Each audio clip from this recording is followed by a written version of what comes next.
Hola, te escribo porque llevo mucho tiempo sintiéndome confundida.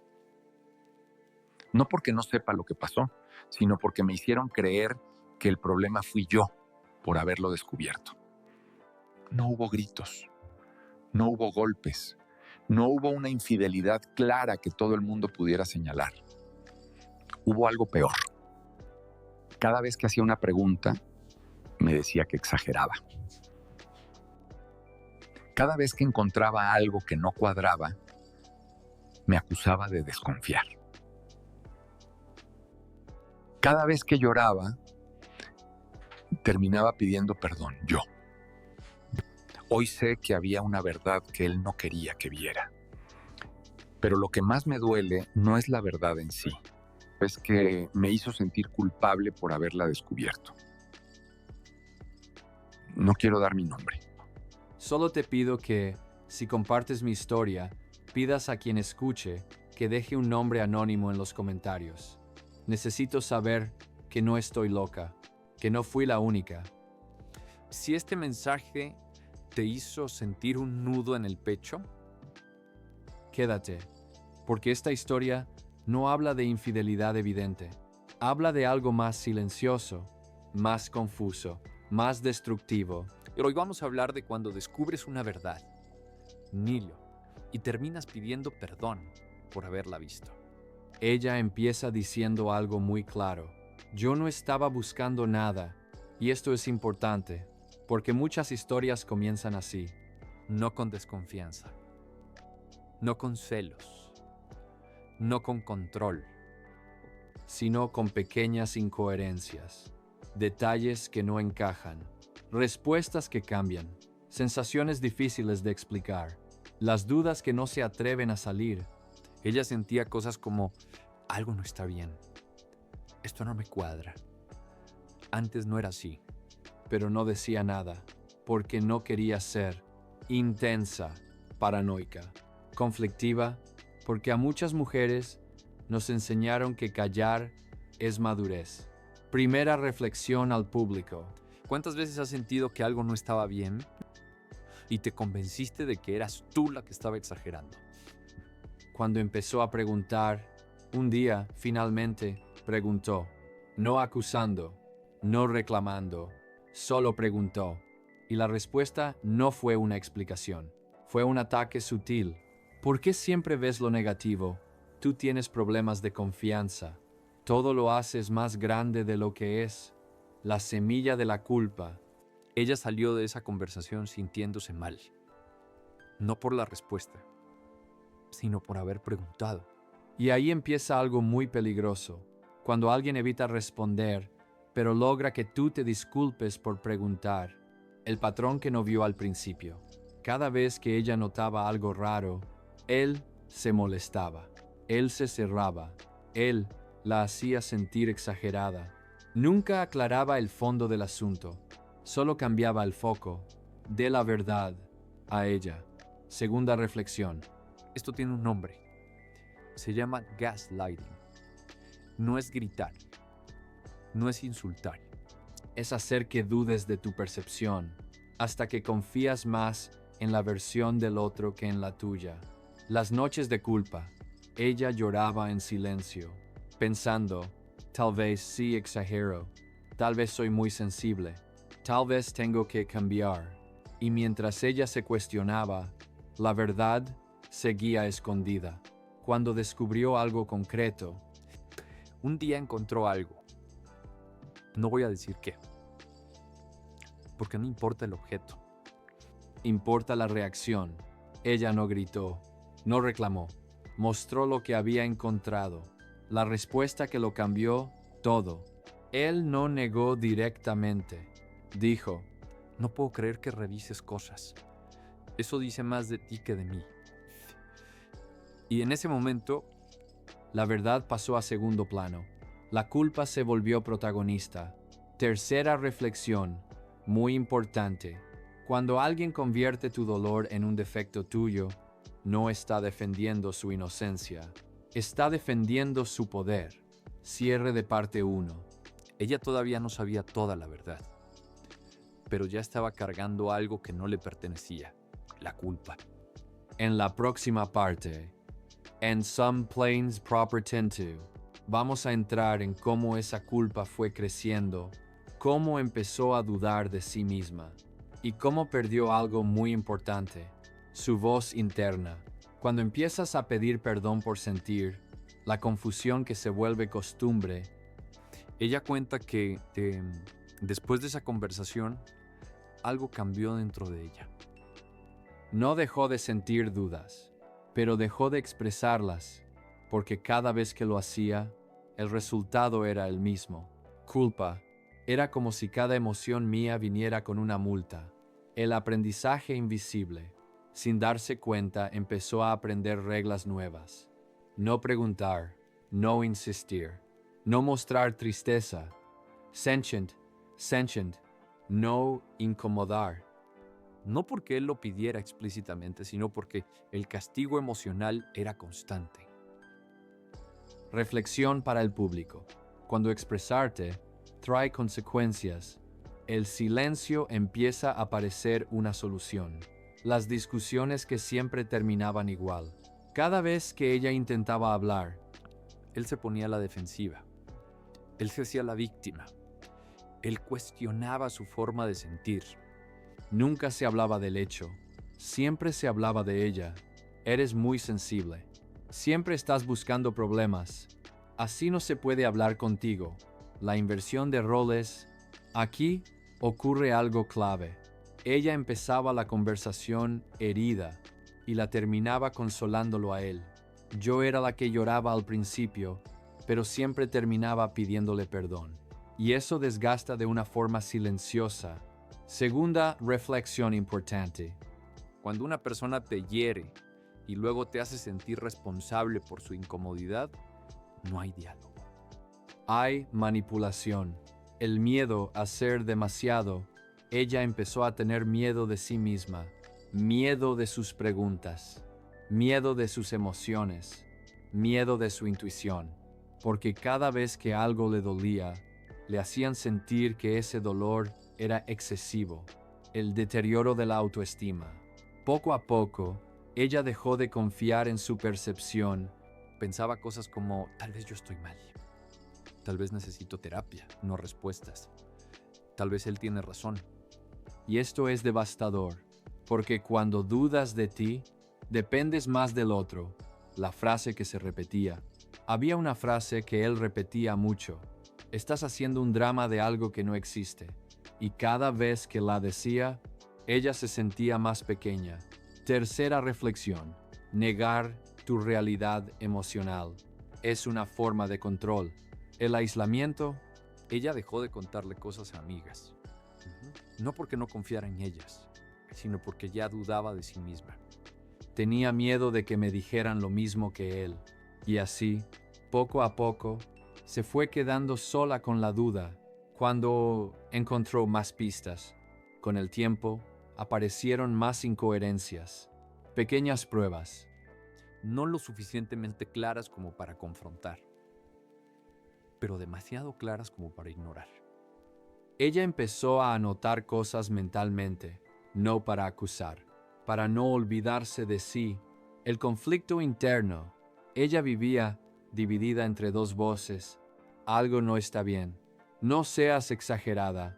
Y esa lucha interna agotaba más que cualquier discusión. El cansancio emocional. Ella estaba cansada. No físicamente, emocionalmente. Cansada de pensar. Cansada de dudar. Cansada de sentirse culpable por sentir. Reflexión al público. Si esto te suena familiar, quiero que escuches esto. No es normal tener que justificar tus emociones para que alguien te tome en serio. Cierre de parte 2. Ella todavía no tenía la verdad completa, pero ya había perdido algo valioso. La seguridad en sí misma. En la próxima parte, vamos a entrar en el punto más delicado. Cuando la manipulación se vuelve normal y tú empiezas a creer que el problema eres tú. El momento en que todo se confunde. Ella dice que hubo un punto exacto en el que dejó de confiar en lo que sentía. No fue una gran discusión. No fue una prueba definitiva, fue algo mucho más silencioso. Me di cuenta de que, antes de sentir algo, ya estaba evaluando si tenía derecho a sentirlo. Y eso es una señal clara de que algo no está bien. La autocensura emocional. Antes de hablar, pensaba, ¿estoy exagerando? ¿Vale la pena decir esto? ¿Y si termino siendo la mala? Ya no necesitaba que él la callara. Ella sola lo hacía. Reflexiona al público. Cuando empiezas a censurarte para no incomodar, el problema ya no es la conversación. Es el vínculo, la normalización del malestar. Lo que antes dolía, ahora solo cansaba. Lo que antes generaba lágrimas, ahora generaba silencio. Ella empezó a pensar que sentirse así era normal, que todas las parejas pasaban por esto. Que ella tenía que aprender a adaptarse. La frase que la marcó. Un día, después de insistir en algo que no cuadraba, él le dijo, si sigues así, vas a arruinar la relación. Y ahí ocurrió algo profundo. Ella sintió miedo, no de perderlo a él, sino de ser la causa del final. Segunda reflexión importante. Cuando el miedo principal es arruinar la relación en lugar de vivir una mentira, algo está invertido. El dolor que ya no sabía nombrar. Ella no podía explicar qué le pasaba. No había un hecho concreto que señalar. No había una frase exacta que repetir. Solo había una sensación constante de incomodidad. Y eso la hacía sentir débil. Porque el dolor sin pruebas es el más fácil de invalidar. La dependencia emocional invisible. Poco a poco, empezó a depender de su validación. Si él estaba bien, ella sentía alivio. Si él estaba molesto, ella sentía culpa. Su estado emocional giraba alrededor del suyo. Reflexión clave. Cuando tu paz depende del humor de otra persona, no hay equilibrio, hay dependencia. La imagen distorsionada de sí misma. Ella se miraba y pensaba, soy muy complicada. Nadie más aguantaría esto. Tengo que cambiar. Y esas ideas no nacieron solas, fueron sembradas. El recuerdo que la despertó. Un día recordó cómo era antes, no perfecta, no libre de errores, pero más segura, más clara. Antes confiaba en mí, y no recordaba cuándo dejé de hacerlo. Ese recuerdo dolió, pero también encendió algo. Tercera reflexión al público. Si para amar tienes que desconfiar de ti, ese amor te está costando demasiado. El cansancio final. Ella estaba exhausta, no por discutir, no por pelear, por pensar todo el tiempo. Por analizar cada palabra, por medir cada emocón, por cargar culpas que no eran suyas. El comienzo de una duda diferente. Y entonces, por primera vez, se hizo una pregunta distinta. No fue, ¿qué está haciendo él? Fue, ¿por qué me siento tan pequeña en esta relación? Y esa pregunta cambia todo. Cierre de parte 3. Ella todavía no tenía la verdad completa, pero ya tenía algo importante. La sospecha de que no estaba loca. En la próxima parte, vamos a entrar en el momento más delicado, cuando la verdad empieza a salir y la culpa se usa como arma final. El momento en que ya no pudo mirar a otro lado. Ella dice que no fue valentía, fue cansancio. Cansancio de dudar, cansancio de callar. Cansancio de sentirse culpable por existir emocionalmente. No estaba buscando una verdad nueva, solo necesitaba dejar de mentirme. Y eso, a veces, es suficiente para que todo se caiga. La verdad empieza a aparecer. No fue una gran revelación de golpe, fue una suma de pequeñas certezas. Fechas que no cuadraban, historias que cambiaban. Detalles que antes parecían normales y ahora no. Ella ya no preguntaba para entender. Preguntaba para confirmar lo que su cuerpo ya sabía, el cambio en ella. Algo fue distinto esta vez. No lloró, no pidió disculpas, no retrocedió. Simplemente dijo, esto no tiene sentido. Y esa frase, dicha con calma, lo descolocó. La reacción de él no negó, no explicó, atacó. Estás obsesionada. Necesitas ayuda. Estás inventando cosas. No habló del hecho, habló de ella. Reflexión clave. Cuando alguien no puede sostener la verdad, intenta destruir la credibilidad de quien la ve. El giro más doloroso. Ella esperaba enojo, tal vez frialdad. No esperaba esto. Culpa moral. Él dijo, si no me presionaras así, nada de esto estaría pasando. Y ahí quedó claro, la verdad ya no importaba. Importaba que ella había osado verla. La inversión total. Ahora la conversación no era sobre lo que él había hecho, lo que él ocultaba. Era sobre cómo ella preguntaba, cómo ella insistía, cómo ella rompía la relación. La culpa había cambiado de dueño. Segunda reflexión al público. Cuando alguien te culpa por descubrir la verdad, te está diciendo que prefería la mentira y tu silencio. El ataque final, el miedo. Él usó la amenaza más sutil. Nadie más va a aguantarte así. Siempre vas a encontrar problemas. Por eso las relaciones no te duran. No gritó, no insultó, pero sembró miedo. El efecto de esas palabras. Ella se preguntó, ¿y si tiene razón? ¿Y si soy demasiado? Y ese es el momento más peligroso, cuando el miedo empieza a sonar lógico. Tercera reflexión, muy poderosa. La manipulación más efectiva no te dice quién eres. Te hace dudar de quién podrías ser sin esa persona. La noche más larga, esa noche no durmió, no lloró, pensó, repasó, conversaciones, recordó cómo empezó todo. Y algo fue evidente. Nunca me sentí en paz cuando dudaba de mí. La verdad final, interna, No necesitaba más pruebas. No necesitaba una confesión perfecta. la verdad ya estaba clara. No importaba qué había descubierto, importaba que siempre terminaba sintiéndose culpable. Y eso no es amor. El comienzo de un límite. Al día siguiente, hizo algo distinto. No discutió. No explicó. No se defendió. Dijo, no voy a pedir perdón por sentir. Y fue suficiente. Reflexión al público, directa. Si alguien te hace sentir culpable por hacer preguntas, expresar dolor, buscar claridad, escucha esto.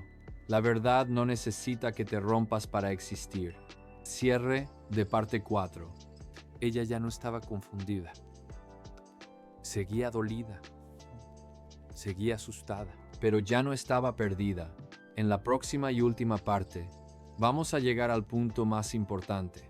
Cuando decides dejar de cargar culpas ajenas y eliges volver a ti.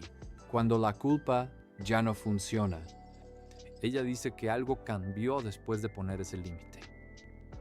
No porque él reaccionara distinto. No porque la situación mejorara, sino porque la culpa dejó de tener poder. Por primera vez, no me sentí obligada a explicarme, y eso fue extraño, incómodo, pero liberador. La claridad que llega después del caos, ella empezó a ver la relación desde afuera, no desde el miedo, no desde la necesidad, desde la distancia emocional, y se dio cuenta de algo muy fuerte. Nunca discutíamos para resolver. Discutíamos para que yo dudara. Reflexión clave. Cuando una conversación siempre termina con tu culpa, no es un diálogo. Es una estrategia, el duelo que nadie ve.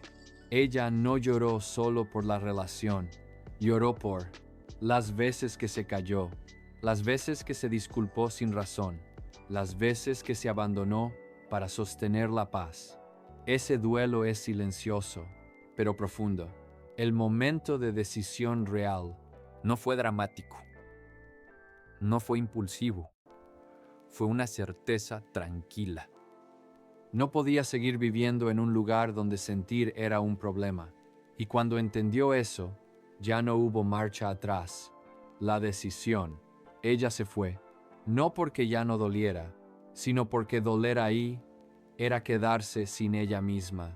Preferí el miedo a irme que el miedo constante de quedarme. Lo que pasa después. Los primeros días fueron duros.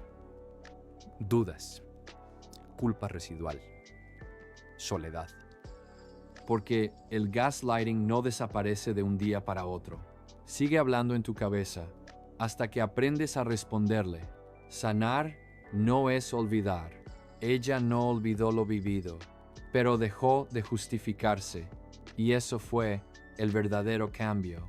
Ya no se preguntaba si exageró. Se preguntaba por qué aguantó tanto. El reencuentro con su voz. Poco a poco, empezó a escucharse de nuevo. Sus emociones ya no parecían enemigas. Sus dudas ya no eran defectos. Volví a confiar en mí. Y eso fue lo más difícil y lo más hermoso.